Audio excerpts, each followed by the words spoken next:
Olá a todos, bem-vindos a mais um podcast Trivium, onde dois jovens falam sobre a sua procura por aquilo que é bom, belo e verdadeiro. O meu nome é Vasco e comigo está o Bernardo. Bernardo, hoje és tu que nos vais apresentar um livro, certo? Exatamente, Vasco. Como estás? Ótimo, obrigado. E tu? Também, obrigado. Bem, hoje o livro que eu vos trago, que eu te trago a ti, Vasco, e trago também às pessoas que estiverem a ouvir, começamos logo por um dos maiores clássicos da história da literatura, que é o Guerra e Paz, do Tolstói. Bom, estes podcasts têm mais ou menos 30 minutos e eu vou dedicar algum tempo a explicar quem é que é o autor, vou falar do contexto histórico e vou falar sobretudo da obra desta obra específica, não é da obra com o grande, a obra toda do autor, mas do Guerra e Paz. Porque o livro, como sabem, provavelmente, é um livro que é bastante grande e portanto, é muito difícil falar dele de forma sucinta. Bom, mas começando pelo autor, diz Vasco. Bastante grande, estamos Estavas a a falar dizer do alguma quê? coisa? Ia perguntar o que é bastante grande, porque isto aqui está... Estamos a falar que dependendo da edição, é um livro que tem 17 partes, que são 15 livros mais dois epílogos típicos da literatura russa. Isto significa o quê em linguagem de páginas? Significa, por exemplo, na edição portuguesa da Relógio d'Água, traduzida pelo António Pescada, são dois livros físicos com 600 e poucas páginas, são cerca de 1200 páginas de literatura. Não é um livro fácil de ler, não pela forma como está escrito, que eu acho que a escrita é uma escrita muito cativante, muito... parece que é tão fácil de ler, vou tentar fazer aqui uma analogia, mas é tão fácil de ler como ver televisão. No sentido em que ele domina de tal forma a arte que é a escrita que nos consegue envolver naquilo como o audiovisual nos envolve. É impressionante. Okay. E é uma característica que é típica dos grandes escritores, é terem esta capacidade de não só escrever e de não só contar uma história, mas conseguir trazer-nos para dentro da história que eles estão a contar. Ele é daquela corrente literária que é o realismo, não é? Realismo, XIX, por isso... século XIX. Sim, exatamente. Literária e artística, sim, não é? Exatamente, claro. A corrente artística sim. Dessa época e em termos de literatura, ele é uma das imagens maiores, se não a imagem maior.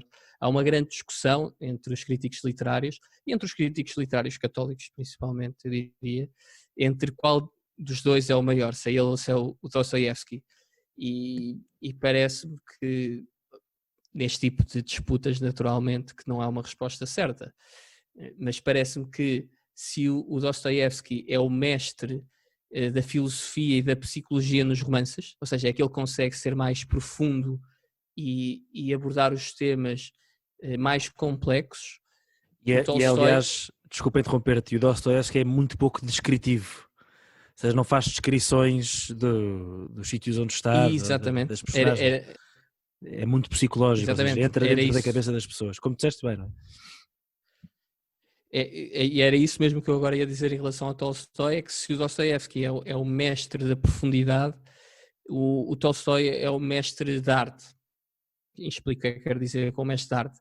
É o que escreve melhor, é o que tem uma escrita mais bonita, uma escrita mais bela, uma escrita mais absorvente. Ok? Portanto, acho que os dois têm um lugar no pódio.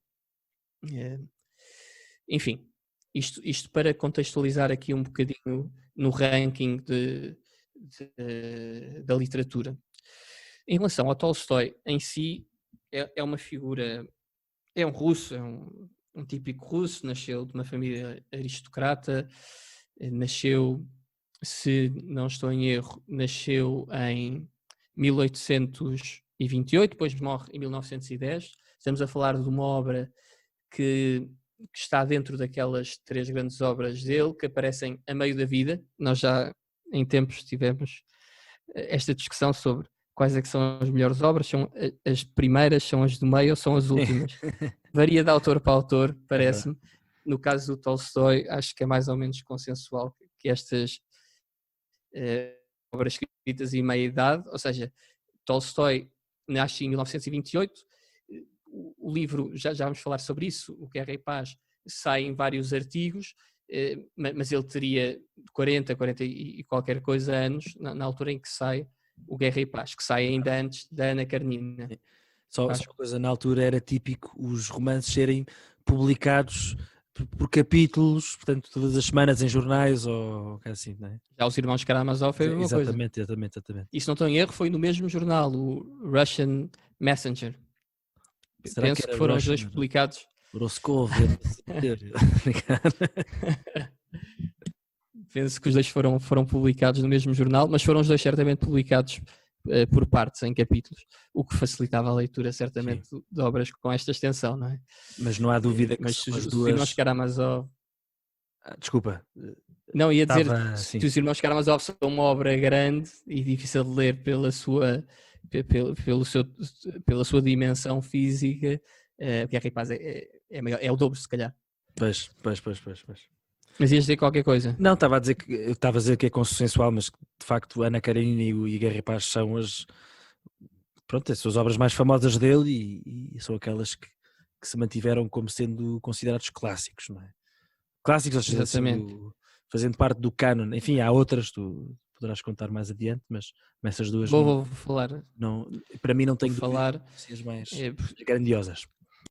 Exatamente. Para ti é a opinião consensual das pessoas em geral. E portanto aparecem estas obras, ele já tinha 40 e tal anos, aparece Guerra e Paz primeiro, aparece Ana Karenina e depois aparece, estas são os 3 grandes romances dele, é Guerra e Paz, Ana Karenina e depois a Ressurreição. Esta Ressurreição já 10 anos antes de morrer, portanto em 1899.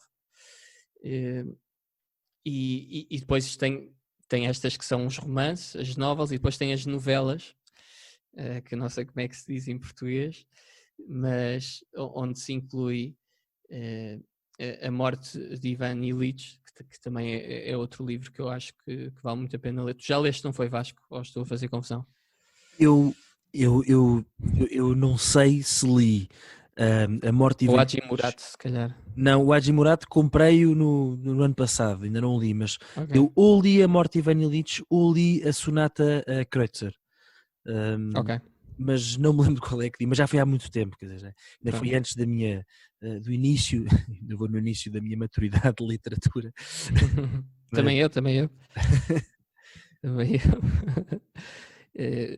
E é mais ou menos assim que se enquadra. E o Tolstói em si, portanto, tem este percurso, ele nasce numa família aristocrata, ele serviu na Guerra da Crimeia, foi militar na Guerra da Crimeia, que depois o ajudou a escrever algumas das suas obras, inclusivamente o background que ele tem sobre aquilo que é o contexto de uma guerra, a vida em tempo de guerra, ajudou a escrever várias obras, e entre elas, naturalmente, a Guerra e Paz, que já vamos ver. Guerra não é só título, tem efetivamente a ver com uma guerra. E depois tem uma fase mais tardia da vida dele, já nos anos 70, ou seja, numa fase pós Guerra e Paz, em que tem um género de uma crise moral. Há uma grande transformação naquilo que é o seu ideário, digamos assim, em que ele se torna aquilo que ficou descrito como sendo um cristão, porque era certamente uma visão religiosa, mas um cristão anarquista. Ficou ou um cristão libertário, se quiseres, no sentido ocidental de libertário. Sim. No sentido ocidental, quer dizer, no sentido continental, no sentido europeu, era o que eu queria dizer. Sim. No sentido continental de libertário. Ficou um cristão libertário, tanto que ele depois foi inspiração de vários anarquistas mais tarde, mas acho que isso aí é o menor contributo dele para o canon, como tu chamavas há pouco. Tem essa fase tardia, tanto que penso que é devido à ressurreição, ao livro Ressurreição, que ele depois acaba mesmo por ser excomungado pela Igreja Católica. Não sei se... Católica ou ortodoxa? Olha, sim, pela Igreja Ortodoxa, que ele fazia parte da Igreja Ortodoxa, exatamente. Sim. E é isto, pronto, tem essa fase final. Portanto, estamos numa fase que é a fase intermédia dele, em que ele escreve Guerra e Paz, que é certamente a Magnum Opus dele. Só uma coisa, desculpa lá, que eu li isto há uns tempos, que parece que ele, portanto, já quando estava nessa fase final da vida, já de cristão anarquista, desculpa, olhava para trás e quase que desprezava Guerra e Paz e Ana Karenina, né? Achava que eram obras menores do ponto de vista dele. Portanto, é engraçado como ele se tornou, de certa forma, contracultural, no sentido em que, se a cultura reconhece que aquelas são as duas grandes obras dele, não é? E ele, no final da fase da vida, no fundo vai contra a cultura, não é? Portanto, acha que são obras menores. Exato, e depois até começa a defender uma teoria económica que é o Georgism, em português, georgismo, que é uma ideia assim um bocadinho estranha, e que não vale a pena estar agora aqui a aprofundar, mas, ou seja, ele tem uma fase, eu diria que decadente no final da vida, depois de ter escrito estas obras. E tem algumas obras, alguma literatura que é desta fase, inclusive a Ressurreição, precisamente. Passando aqui ao Guerra e Paz, propriamente dito, é difícil, hoje em dia é fácil, chama-se romance, mas na altura havia códigos e havia regras para que uma obra se chamasse romance, e Tolstói quebrou com tantas regras dessas instaladas sobre o que é um romance que foi difícil à época classificar qual é que era o estilo ou o género literário desta obra. Seria um romance histórico? Seria um livro de história? Seria uma epopeia? Era o que se discutia. Hoje dizia que é um romance, mas não é um romance típico do século XIX, pelo menos dentro daquilo que era o cânon dos romances daquela época. Como já comecei por dizer, é considerado um dos maiores clássicos de sempre, e para além de ser um dos maiores em termos reputacionais, é também um dos maiores em termos físicos. Para teres uma noção, fui pesquisar e existem 580 personagens no livro inteiro, para tu veres a criatividade do homem. Entre personagens fictícias, já 580, é difícil saber quem é que são todas no fim do livro. Eu não sei certamente. Tem naturalmente os personagens principais, os personagens ou as personagens, nunca sei bem. Acho que é os. Tem certamente. Acho que é os personagens. Vamos ver. Fica a trabalho de casa para um próximo. Ou podes ver tu aí enquanto eu estou a falar. Mas tem 580 personagens. Os OAS tem 580. Entre personagens históricas e personagens fictícias. E com este romance ele dá uma interpretação muito particular desta época. E que época é esta que eu estou a falar? Ele especificamente neste romance aborda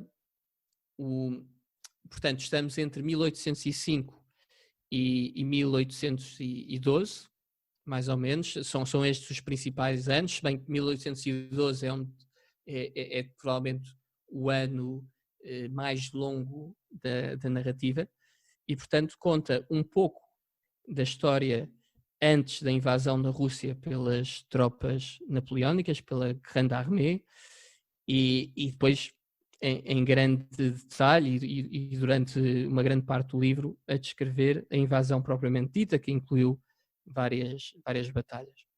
E particularmente o fogo que se pegou a Moscovo, um acontecimento histórico de grande relevância, e também a batalha de Borodino, que não foi a última, mas foi foi o ponto de viragem, um bocadinho antes das tropas napoleónicas chegarem a Moscovo. Depois podemos fazer um episódio histórico ou sobre história. Sobre as guerras napoleónicas. Sobre as guerras napoleónicas, que eu acho que eu não tinha... Na Rússia e as guerras napoleónicas, mesmo fora da Rússia. Como um todo. Acho que é interessante falar disto, porque de facto são histórias fascinantes, mas fala naturalmente da Batalha de Austerlitz, em 1805, que é provavelmente o momento histórico que faz com que mais tarde a Rússia venha a ser invadida, e depois as várias batalhas que existem em território russo já com as tropas napoleónicas, em particular esta batalha de Borodino que eu estava a falar, que tem lugar em 1812, e que foi de toda a época, de todas as guerras napoleónicas, foi aquela em que num só dia morreram mais homens. Foi a batalha mais sangrenta de todo esse período. Envolveu cerca de 250 mil homens e houve cerca de 70 mil baixas entre o exército francês e o exército russo. E portanto... Borodino, dizes tu, não é? Diz? Borodino? Borodino, sim. Borodino. Okay. Batalha de Borodino. Okay. Não sei se é assim que se diz, mas é a Batalha de Borodino. Que é um ponto de viragem não só na invasão da Rússia, mas em toda a guerra napoleónica. Porque depois dessa baixa muito grande, Napoleão ainda continua a avançar em território russo, mas já muito mais fraco, porque as tropas russas podiam continuar a ser substituídas e os franceses, a entrarem dentro do território russo, já tinham passado Moscovo, portanto já estavam no interior. Entretanto, entra o outono russo, que é um outono muito frio, e as tropas desmoralizadas, um exército mais pequeno, acabam por bater em retirada no final desse ano. Portanto, isto durou o ano de 1812.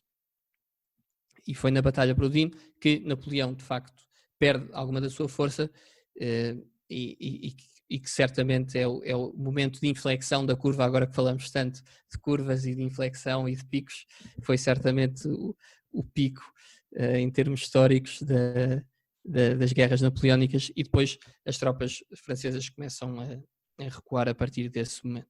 Foi o início do fim das guerras napoleónicas. Dizer que mais o quê? Como estava a explicar há bocadinho, é um livro e é um estilo de escrita que é muito especial, porque apesar de ser muito extensa e por isso difícil de ler, é uma leitura que não é aborrecida e tem uma característica que eu estive a pesquisar e que alguns autores descrevem como sendo uma escrita que parece mesmo um filme. Porquê? Porque ele tem vários planos, ele faz descrições genéricas de uma cena e depois consegue fazer um zoom, pôr em primeiro plano uma determinada situação, vai ali ao detalhe e depois é muito descritivo, ao contrário de Dostoiévski, como falávamos há bocadinho. Ele é muito descritivo e nós conseguimos mesmo entrar na cena que ele está a descrever. Diz-me uma coisa, por curiosidade, ele tendo estado, enfim, na guerra da Crimeia, ou seja, ele usa o seu conhecimento de guerra, obviamente não esteve nas guerras napoleónicas, mas ele usa o seu conhecimento de guerra para descrever a guerra em si, ou seja, há descrições, ele sendo muito descritivo também descreve ao pormenor táticas de guerra ou o que seja. Descreve. Houve uma coisa aqui que eu não disse e que se calhar era relevante dizer, que eu ainda não li o livro até ao fim, portanto estou no livro 10, diria que estou mais ou menos a meio. 10 de 17. Estou mais ou menos a meio, portanto, exatamente, 10 de 17. Estou mais ou menos a meio, mas o que acontece, portanto, não te posso garantir que é assim até ao final, mas do que eu sei também, do que fui lendo sobre a obra, no resto da pesquisa que fui fazendo, o que ele faz muito bem é descrever o ambiente da guerra. Porque depois há aqui uma dualidade que também é interessante e que também dá uma importância histórica à obra, é que o Guerra e Paz não é apenas um romance, tem também uma importância muito grande naquilo que é a interpretação psicológica e social da guerra em termos reais, ou seja, é uma forma de estudar a invasão russa, que é um evento que tu podes imaginar que para a cultura russa tem invasão russa uma grande ou importância. Invasão napoleónica, queres tu dizer? Desculpa. A invasão napoleónica.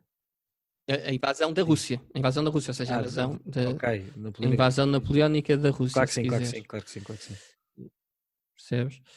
E se num primeiro momento houve vários veteranos de guerra na altura a dizer que não era uma boa descrição, na medida em que ele era muito realista, não embelezava as coisas, ele descreve exatamente como é que as coisas são e depois tem uma visão. Já estou a entrar aqui um bocadinho na parte mais descritiva da obra, mas tem uma visão. Esta obra introduz um conceito que é chamado depois a teoria histórica de Tolstói, e ele é determinista, ou seja, ele diz que o livre-arbítrio e as decisões individuais dos agentes são pouco relevantes para o desenrolar da história. Exatamente. A história obedece a um determinado determinismo. A história está pré-determinada e seja quem for, seja Napoleão ou fosse o imperador Alexandre, o czar Alexandre, pouca relevância teriam essas decisões, porque aquilo que aconteceu, inclusivamente a invasão da Rússia, uma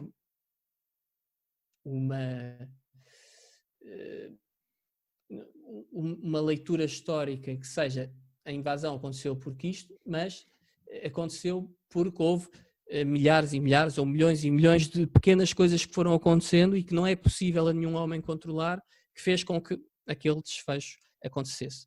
E nesse sentido, a descrição que ele faz da guerra, que foi a pergunta que tu me tinhas feito, é uma descrição quase de como dizer isto, de a guerra não teve feitos heroicos por parte dos soldados, que se calhar era a forma como os veteranos de guerra gostavam que se contasse a história, e certamente que também houve. Ou seja, em vez de ser um conjunto de feitos heroicos, é um conjunto de pequenos atos cotidianos dos soldados no ambiente de guerra, que fez com que a guerra se desenrolasse de uma forma, mas não por causa da bravura ou da heroicidade dos soldados, mas porque obedeciam a um determinismo histórico. E, portanto, se pelos veteranos de guerra a obra terá, pelo que eu pude investigar, sido mais ou menos mal recebida, por não exaltar as virtudes heroicas deles, mais tarde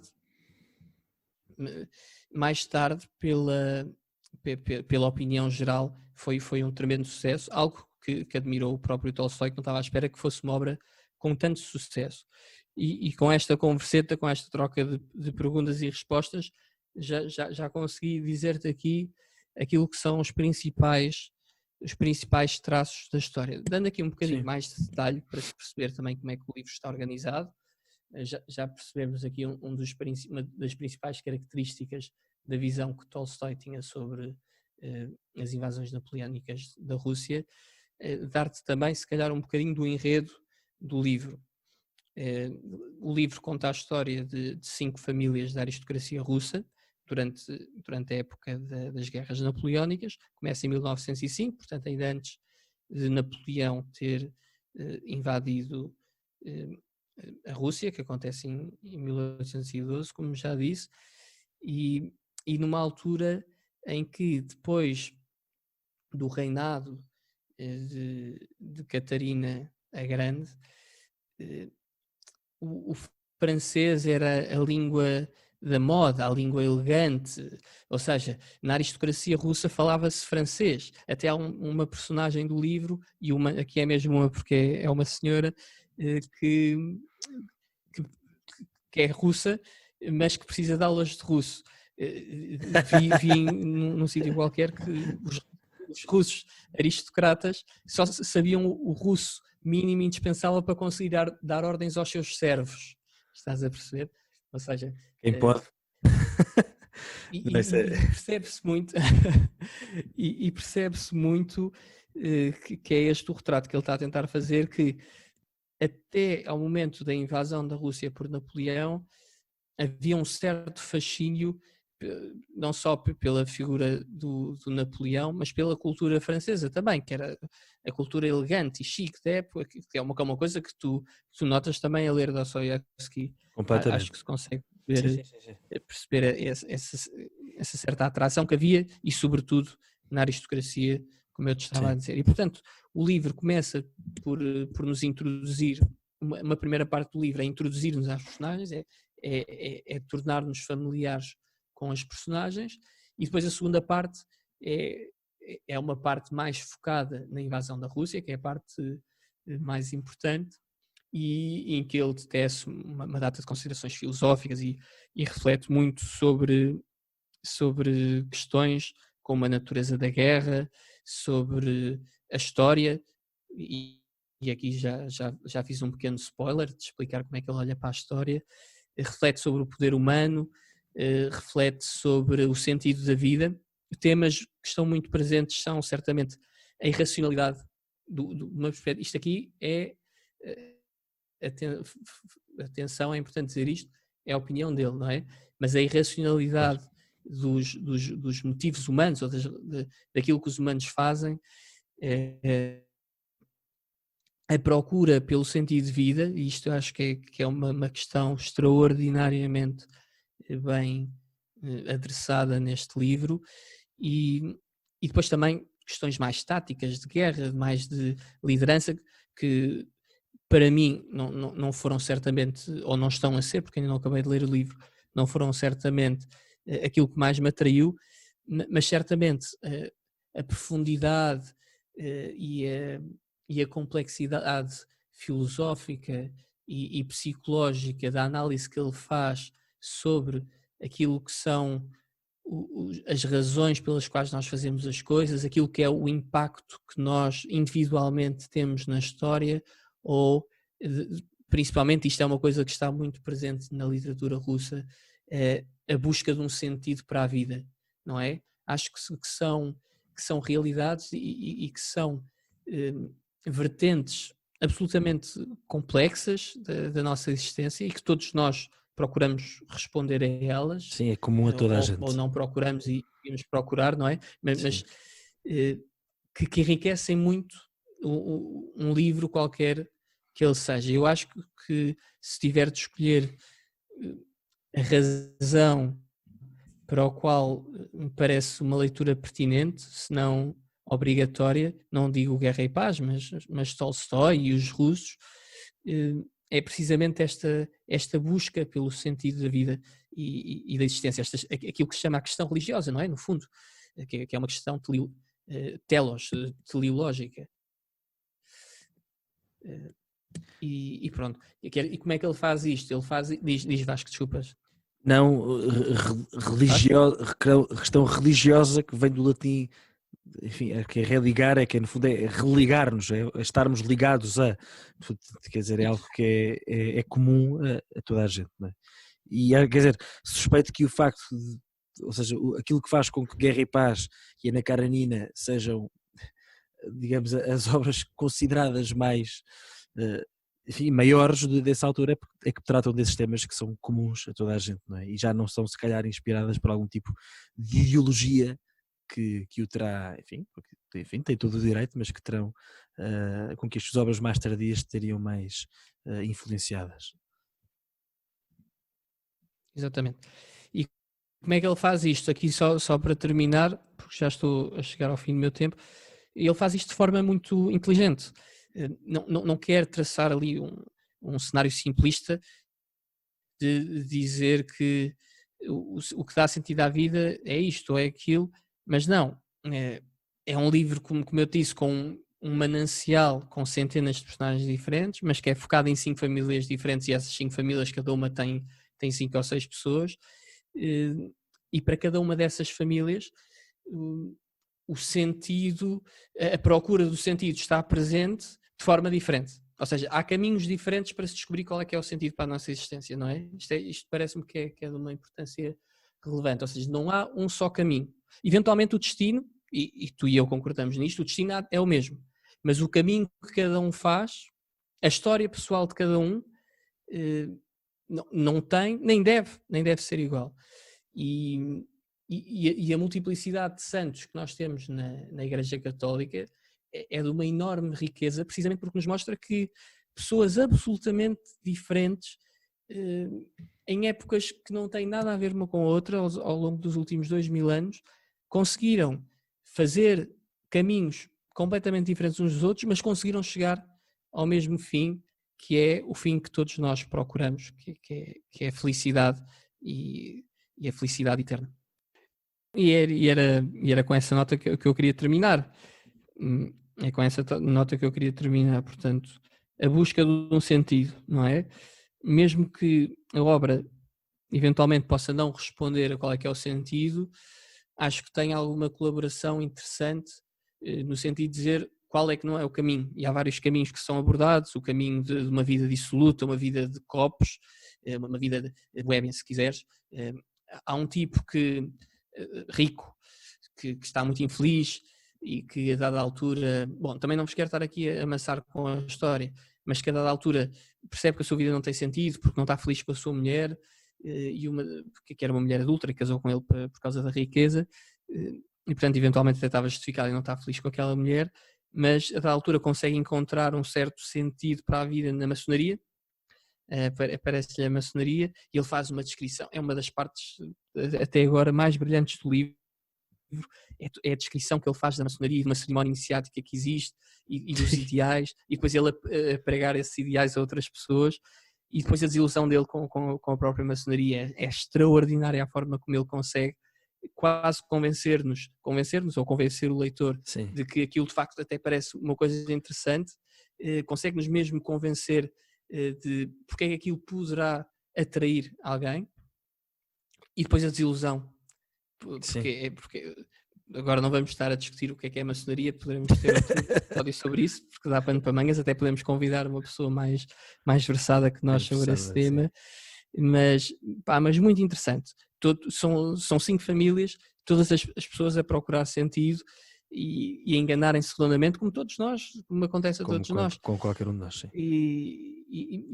Mas é isto que dá, como tu dizias há bocadinho, vontade de ler estas obras, porque são obras que nos fazem pensar e fazem procurar aquilo que é o mais importante da nossa vida, que é fazermos aquelas questões últimas religiosas. Aquilo que é bom, que é belo e que é verdadeiro. Aquilo que é bom, que é belo e que é verdadeiro. Bernardo, só uma pergunta e também para terminarmos. Para terminar. Naquilo que tiveste, enfim, a explicar da obra, falaste muito sobre a parte da guerra. Onde é que entra a parte da paz? Ou seja, entra pós-guerra napoleónica, ou seja, eu nunca li o Guerra e Paz, não é? Entendo, sempre soube que se tratava, enfim, que era na altura das guerras napoleónicas, e daí a parte de guerra no título. Porquê a paz? O nome é controverso e as pessoas, eu estive a fazer uma pesquisa também e não sabem explicar muito bem a escolha do nome, porque inicialmente tinha um nome diferente, acho que chamava só 1805 inicialmente, mas se eu tiver de dizer por aquilo que é a minha análise pessoal, não a análise dos críticos, eu diria que a parte da guerra é toda a descrição das guerras napoleónicas e em particular da invasão da Rússia, e a paz é porque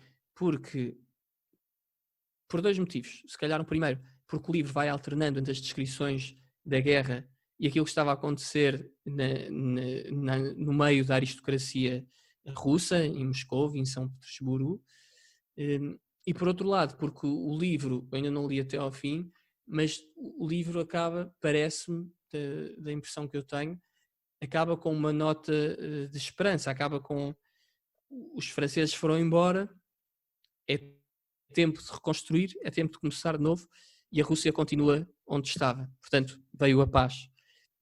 é uma leitura e uma interpretação minha, mas é a leitura que eu faço neste momento. Boa. Olha, não resisto em dar aqui só um apontamento musical, uma coisa muito rápida, mas 1812 vale a pena ouvir uma obra do compositor também russo, Tchaikovsky, Piotr Ilyich Tchaikovsky, que se chama, enfim, Abertura de 1812, se procurarem no Google, em inglês, 1812 Overture. Vale a pena ouvir, na altura foi até muito engraçado porque obviamente fala sobre a vitória russa, não é? Nesse ano de confronto com os exércitos napoleónicos e na altura foi muito inovador porque o Tchaikovsky tinha um barulho de canhões nesta pequena, enfim, acho que não é muito extensa nesta obra, mas vale a pena ouvir. E, enfim, e tu também ouves, já que estás a ler, pode ser que seja uma boa banda sonora para esta leitura. Por acaso foi uma coisa que eu vi na minha pesquisa e que ia comentar contigo, mas entretanto já estava a exceder o meu tempo, não falei, mas de facto tinha lido que a derrota inicial da Rússia e a sua vitória final são também lembrados na abertura de 1812 do Tchaikovsky. Um grande Vasco. Ficamos por aqui. Ficamos, sim senhor, e olha, muito obrigado, e a todos os que nos estão a ouvir. Agora, não sei se ficaste com vontade de ler o livro. Fiquei, eu não vou mentir, eu espero até ao fim da minha vida ler a Ana Karenina e o Guerra e Paz, mas quero começar pela Ana Karenina, mas hei de ler o Guerra e Paz, Vou-te mandar um artigo engraçado que encontrei aqui sobre... Deixa eu ver se eu encontro outra vez. Vais mandar e nós vamos pôr na descrição do podcast para toda a gente também poder ler. Exatamente, se quiserem. Porquê? Porque curiosamente é um artigo interessante de uma, não sei se conheces, é no Register, National Catholic Register, que é um extraordinário site de notícias católica, um site católico de notícias. É escrito pela Anna Abbott, não sei se conheces, e fala precisamente, faz uma leitura do papado de Leão XIII e o seu clash ou aquilo que o distingue de Tolstói, que eram contemporâneos, ele era o Papa na altura, em particular naquilo que diz respeito à encíclica Arcanum e às matérias relacionadas com a família. Sobre matrimónio, exatamente, sim. Arcanum Divina, exatamente, que é sobre o matrimónio. E, portanto, ela faz uma leitura paralela muito gira daquilo que é a doutrina católica da Igreja, em particular daquilo que está na Arcanum, e aquilo que eram as visões de Tolstói, não no Guerra e Paz, que foi o que falámos aqui, mas ao longo da sua vida. Não, ao longo da sua vida. Tá bem. Fala da Sonata, fala da Ana Karenina, fala de Guerra e Paz, ou seja, vai buscar elementos a todas estas a dizer em que é que Tolstói era parecido e em que é que Tolstói se afastava. E achei que é uma leitura interessante. É um artigo de opinião, não é uma coisa científica, naturalmente, mas por acaso achei graça no contexto em que a Arcanum este ano faz 140 anos, é o aniversário 140, 140º aniversário da Arcanum, e portanto foi escrita em 1890. 1890, exatamente. E é nesse contexto que surge este artigo, 1880. 80, estamos e é neste contexto que surge o artigo. Exatamente. Epá, nem parecemos economistas e gestores. E achei curiosa o paralelismo que esta autora fez, portanto vou-te mandar o artigo e depois pomos na descrição do podcast. Não se esqueçam de subscrever e de pôr o like e de carregar sinalzinho em forma de sino para receberem as nossas notificações. Exatamente, partilhar. Muito obrigado. Adeus a todos.